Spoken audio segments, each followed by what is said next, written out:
Hi, I'm Margot Miller.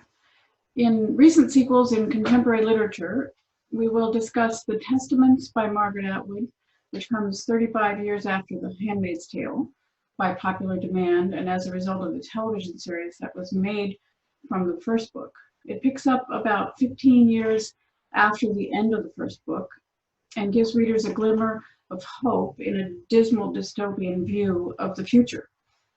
It's timely in many ways, not the least of which is the recent Me Too movement and the parallels to the Black Lives Matter movement, both of which demand equal rights for minorities.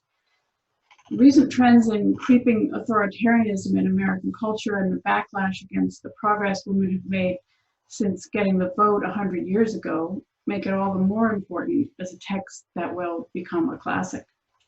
The second book is Olive Again by Elizabeth Strout, which comes just a few years after the Pulitzer Prize-winning Olive Kitteridge, which is a novel about a complicated woman in her 50s on the verge of an affair and her misunderstandings as well as her incisive perceptions about life and her relationships.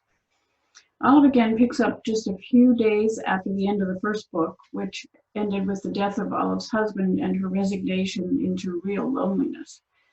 While the novels are character-driven, there are scenes, almost short stories about other characters Olive only brushes by, yet touches deeply, and sometimes they touch her as well. The sum of all these stories is what makes us understand that everyone has a story, and that Olive's is no less important for all her faults.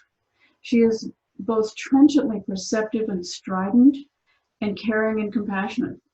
She is in some ways every woman in her 50s and 60s or older, able to make judgments after a lifetime of experience as well as to give others the benefit of the doubt. And at the end, she's grateful for her life, though she professes to understand little of it. Strout's genius is in making us care about characters even if we don't necessarily like them, because we recognize them as human in every possible way, at least as human as we are ourselves. Both Strout and Atwood remind us of why we read, to find out not only what happened, which is the point of sequels, but to imagine for ourselves what might happen, what is happening, what we ourselves are living. Reading fiction allows us to observe other lives and to examine our own, to interpret our own past and imagine the future, both collective and personal, in the light of what we have learned by reading.